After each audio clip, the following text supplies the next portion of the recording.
पुराने वक्तों की बात है। एक सरसब्ज और शादाब वादी में एक छोटा सा गांव आबाद था। ऐसा गांव जहां रात को चिराग कम और सितारे ज्यादा जलते थे। इसी गांव में एक मेहनती किसान रहा करता था, जिसकी ईमानदारी की मिसाल करीबी बस्तियों तक दी जाती थी। अल्लाह ने उसे 2 बेटों से नवाजा था। बड़े बेटे का नाम कामरान था, छोटे का नाम सलीम।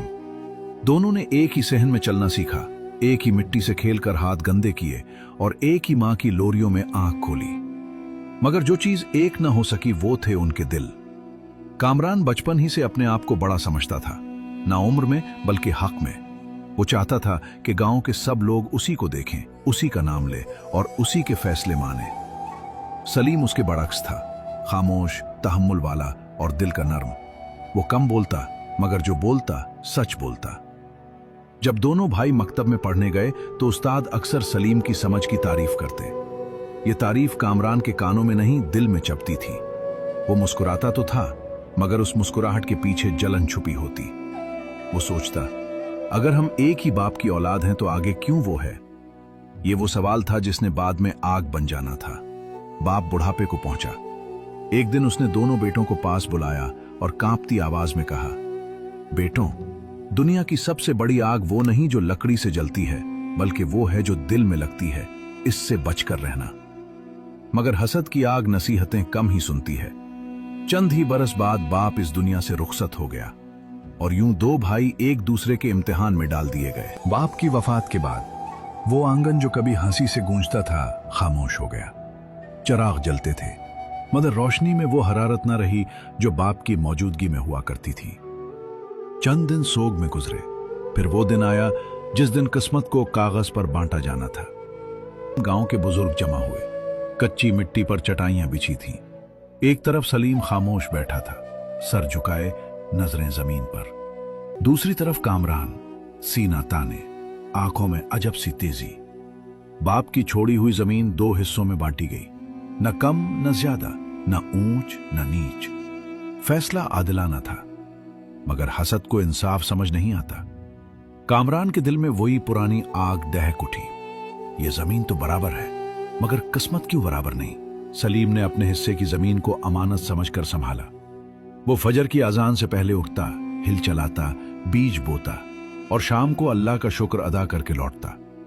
कामरान भी खेत में जाता था, मगर उसका दिल जमीन में नहीं, सलीम के खेत में लगा रहता।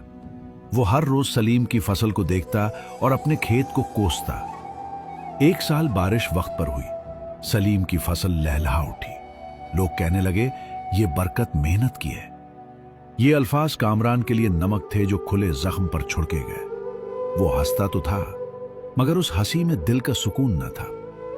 इसी रात वो देर तक जागता रहा और खुद से कहता रहा, आखिर इसमें ऐसी क्या बात है जो मुझ में नहीं? ये वो मरहला था जहां हसद खामोशी से दिल के अंदर जड़ पकड़ लेता है। कामरान ने सलीम से बातें कम और शिकायतें ज्यादा कर दी। कहीं कहता, तुम खुद को नेक जाहिर करते हो।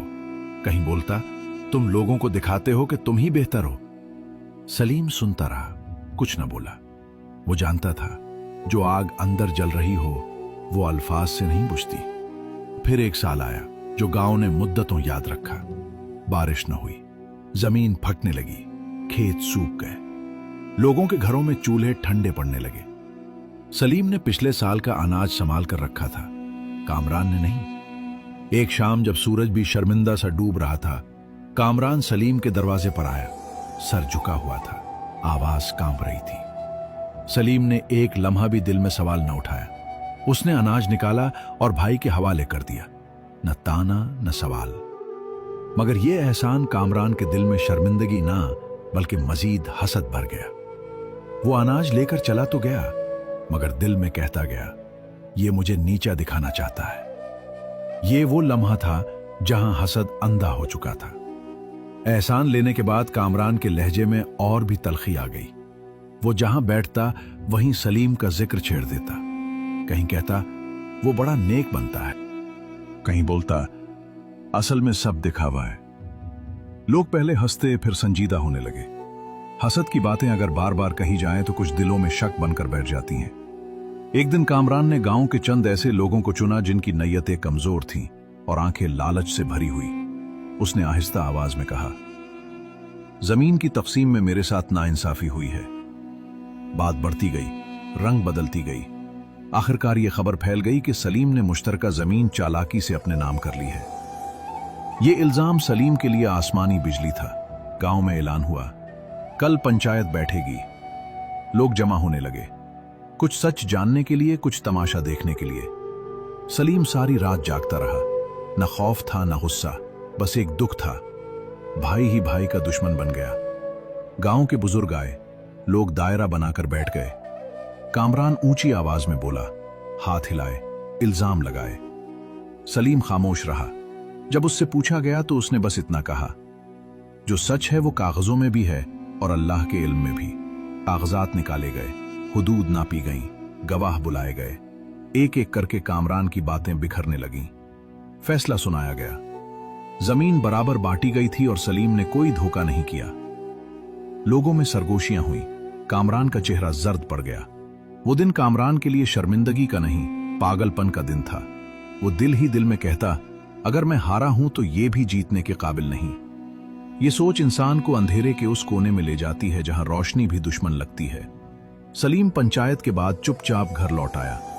उसने किसी को कोई जवाब न दिया। वो जानता था, वक्त सच का सबसे बड़ा गवाह होता है। मगर हसद की आग अब आखिरी शोले मांग रही थी। पंचायत के फैसले के बाद गांव के लोग कामरान से कतराने लगे। वो जो कल तक उसकी बातों पर कान धरते थे, आज नजरें चुरा लेते थे। वही महफिलें जहां वो मरकज हुआ करता था, अब उसके बगैर भी चलने लगी। ये तन्हाई उसके लिए जहर से कम न थी। कामरान रातों को नींद से जाग उठता। आंखों में सलीम की कामयाबी और कानों में लोगों की सरगोशियां गूंजती। वो खुद से कहता, सब उसके हैं और मेरे पास कुछ नहीं। वो ये नहीं देखता था कि जो कुछ उसके पास नहीं था वो उसके अपने हाथों से छोटा था। एक रात जब हवा भी रुकी हुई थी, कामरान ने एक खतरनाक ख्याल को दिल में जगह दे दी। वो सोचने लगा, अगर उसकी फसल ना रहे तो वो भी कुछ ना रहेगा। ये सोच इंसान को दरिंदा बना देती है। अंधेरी रात में कामरान सलीम के खेत की तरफ बढ़ा। हाथ कांप रहे थे, दिल जोर जोर से धड़क रहा था। उसने आग जलाई। चंद लम्हों में मेहनत के महीनों शोलों में बदल गए। मगर हसद की आग सिर्फ खेत नहीं जलाती। अल्लाह का फैसला हुआ ने रुख बदला। आग कामरान के अपने खेत की तरफ पलट आई। वो चीखता रहा, मगर कोई मदद को ना आया। सुबह दोनों खेत जलकर राख हो चुके थे। गांव वालों ने सच समझ लिया। सुकूत कामरान की हकीकत सब पर आया हो गई। लोगों ने मुंह मोड़ लिया। वो तन्हा हो गया। चंद दिन बाद वो बीमार पड़ गया। न तैमारदार न दोस्त। खबर सलीम तक पहुंची। वो सब कुछ जानने के बावजूद कामरान के पास गया। वो चारपाई पर कमजोर पड़ा था, आंखों में आंसू थे। कामरान ने कपकपाती आवाज में कहा, मैं तुमसे नहीं, अपने आप से हारा हूं। उसने सलीम की तरफ देखा और आहिस्ता कहा, मैंने समझा था कि तुम मेरी राह का पत्थर हो, मगर असल रुकावट मेरा अपना दिल था। सलीम की आंखें भीग गईं। कामरान ने हाथ बढ़ाया, अगर वक्त पलट जाए तो मैं वो आग कभी ना लगाऊं। सलीम ने उसका हाथ मजबूती से पकड़ा। वक्त नहीं पलटता भाई, मगर दिल पलट सकता है। ये अल्फाज कामरान के लिए रहमत थे। उसी रात जब फजर की हवा चली, कामरान की सांस खामोश हो गई। कोई चीख न थी, कोई शोर न था, बस एक टूटा हुआ दिल खामोश हो गया। सलीम ने अपने हाथों से भाई को दफन किया। लोग ये मंजर देखकर खामोश थे। किसी ने कहा, यह है असल बड़ाई। वक्त गुजरा। सलीम ने दोबारा मेहनत शुरू की। अल्लाह ने बरकत दी। वो पहले से ज्यादा मोहतात और ज्यादा शुक्रगुजार हो गया। वो हर नौजवान को एक बात जरूर कहता, हसद को दिल में मत बसाओ, ये सबसे पहले तुम्हें ही जला देगा। पुराने वक्तों की कहानियां सिर्फ सुनाने के लिए नहीं होती, वो समझाने के लिए होती हैं। हसद वो आग है जो दुश्मन को नहीं, अपने वजूद को जलाती है। और इसीलिए दानिशमंद कहते थे, जो अपने दिल को साफ रखता है वो कभी खाली हाथ नहीं लूटता। दोस्तों, हर किस्सा सिर्फ एक कहानी नहीं होता। कभी सब्र का इम्तिहान, कभी वक्त का इंसाफ होता है। अगर आज का किस्सा आपके दिल को छू गया हो तो चैनल को सब्सक्राइब जरूर करें, क्योंकि यहां कहानियां सिर्फ सुनाई नहीं जाती बल्कि महसूस करवाई जाती हैं। मिलते हैं अगले किस्से में। अल्लाह हाफिज।